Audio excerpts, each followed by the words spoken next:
Sponsored by Squarespace.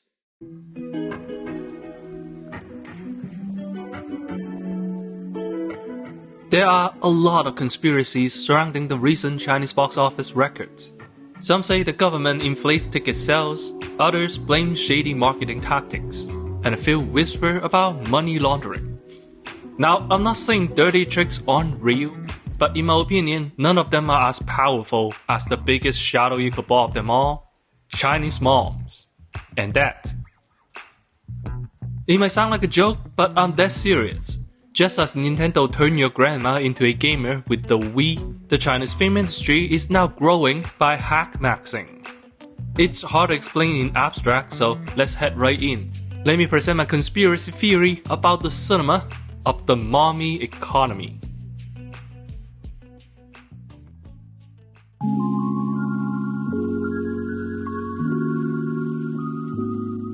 First, we have to understand the film release windows in mainland China. Summer is one of the major windows, usually dominated by Hollywood blockbusters aimed at a young adult audience. Chinese films targeting the same demographic often tag along. This July, we have Jurassic World and Superman.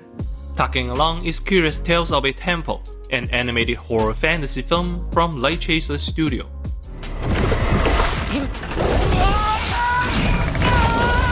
Other successful summer films include Ne Zha 1, a slapstick action animation with the feel of Dragon Ball. Creation of the Gods 1, a fantasy war movie with muscular handsome boys. And thrillers like No More Beds and Lost in the Stars. It's not hard to see why these films appeal to young adults. And then there are the two golden weeks, Labor Day, May 1st, and National Day, October 1st. Though officially 3-day holidays, they're often combined with weekends into a 5 to 7 days long break.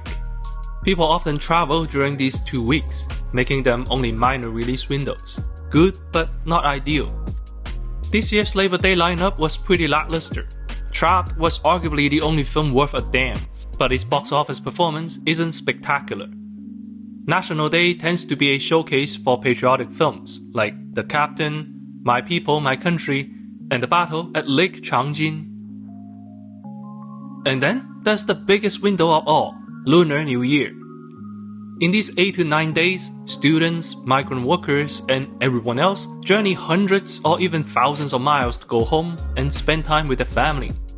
In this setting, cinema becomes an event space for festive gatherings. Parents and kids pile into theaters to watch a movie together.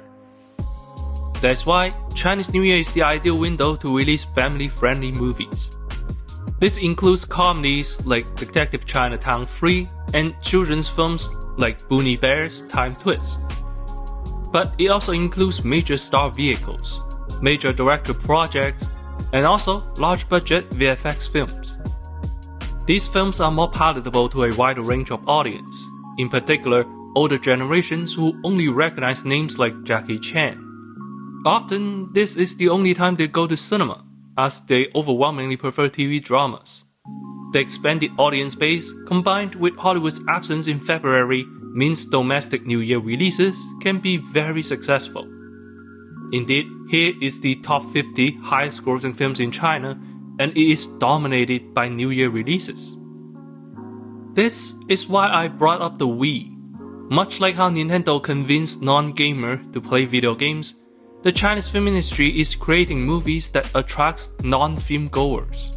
And in both cases, the success is so spectacular, the number looks almost unbelievable. And yet, all that is just the beginning of the story.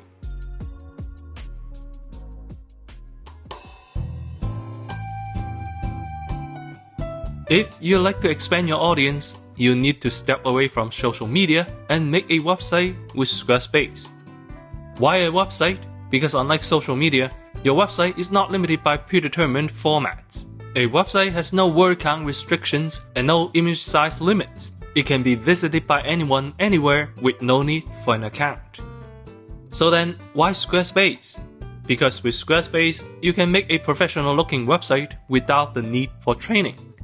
You don't need to tear your hair out coming up with a design, as Squarespace provides numerous design templates to help you get started. Even if you are starting from scratch, there are tools to help you. You also don't need to finagle with coding or plugins. The editing process is smooth and intuitive. As long as you can think of it, you can do it. If you are lost at any point, Squarespace also has a help center with tutorials for virtually every step of the process. Start a free trial at squarespace.com/accentcinema. Use the code accentcinema and you can get 10% off your first purchase. Do you need to advertise a business, a shop, or a band? Visit squarespace.com/accentcinema and start your free trial today.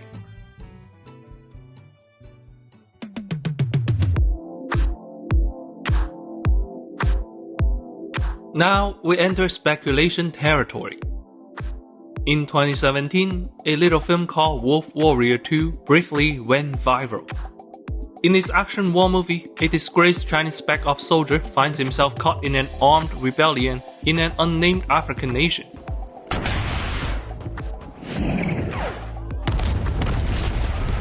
Armed with his patriotic pride and cheesy CGI, the soldier fights to rescue civilians in the crossfire. The film looks pretty unremarkable. It has some solid stunt works and pyrotechnics, but that's about it.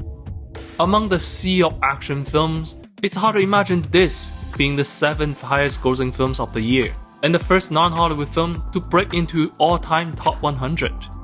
For weeks, it dominated headlines. Every news outlet was analyzing its nationalism, commenting on Chinese activity in Africa, and debating on why it is so successful. How did it get so big? You see, China didn't always have a culture of cinema. For our boomer and Gen X parents, going to the movies meant watching government-made cultural products, which are often propaganda war movies.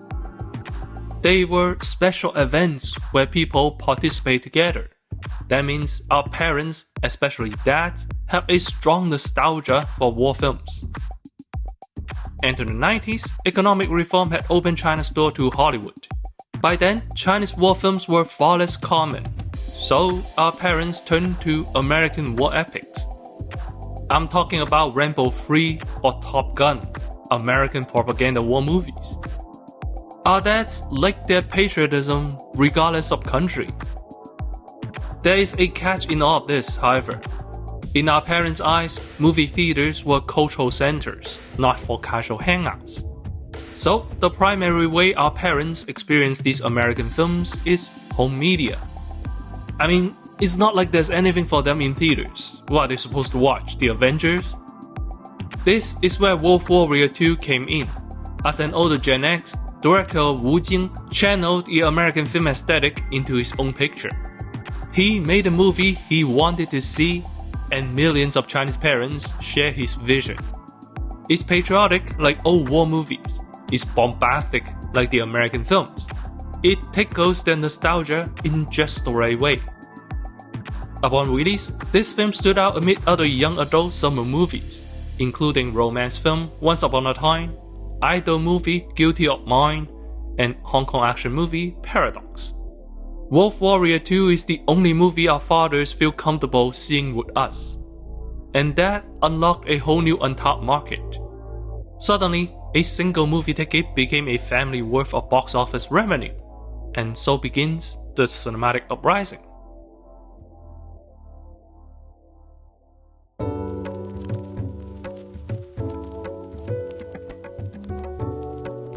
The Wolf Warrior 2 effect was immediate. Here are the top 50 highest grossing films in China. 20 of these films were released during New Year, the most family-oriented season. No fewer than 7 of them are dad movies, and they all cluster among the top spots. But there is a bigger winner. It's time for the moms. On this list, there are at least 10 movies built around familial bonds. And no, Fast and Furious doesn't count. These family films arguably perform better than war movies. Not surprising, as family films appeal to both genders. In China, 60% of the film-going public are women. Moms are simply a bigger factor than dads. Here's the interesting bit though. I noticed that the more a film focuses on parenthood, the better it performed.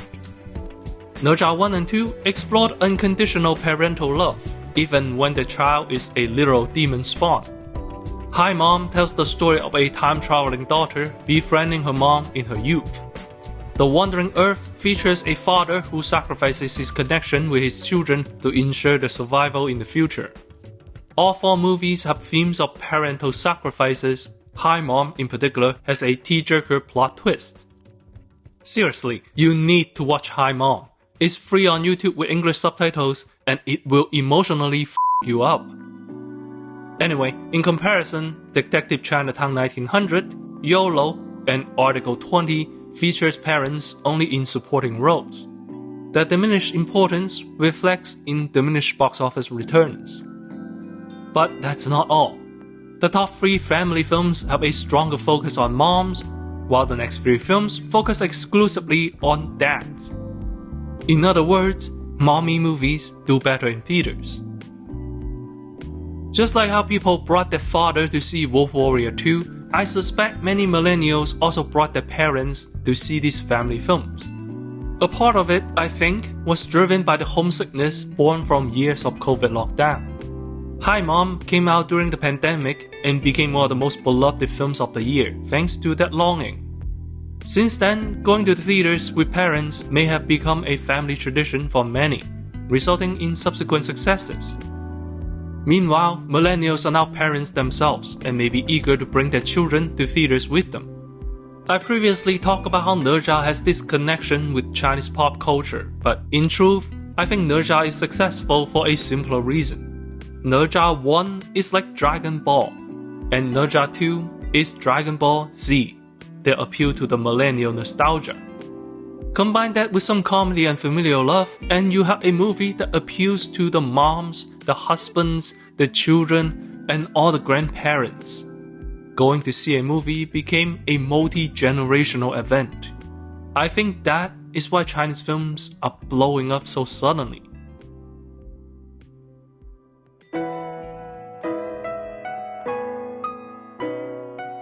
Of course, this is entirely a crackhead theory. I can't be sure if people are really bringing their parents. All I have is my own experience with Ne Zha 2. I watched it in Canada, and even here, Chinese people are coming in sizable family groups. This new strategy seems to be working. That said, China's box office isn't without its problems. Last year, both overall attendance and visit frequencies have dropped. Millennials continue to visit the theaters, more or less out of habit, I guess, but there is a sharp decline in popularity among adults of age 25 or younger. Most reports attributed this to China's economic slowdown. The next generation has less disposable income, which drives them away from theaters and towards TikTok and streaming. And yet, this isn't a problem exclusive to China. Every word I just said applies also to Hollywood. The younger generations are broke. That's why cinema is having such a hard time. This is one problem no film industries can gear shift their way out of. Will China continue this trend of success, or will the box office collapse? As we all face a future of economic uncertainty, it may be prudent to keep an eye out on Chinese cinema for the next few years.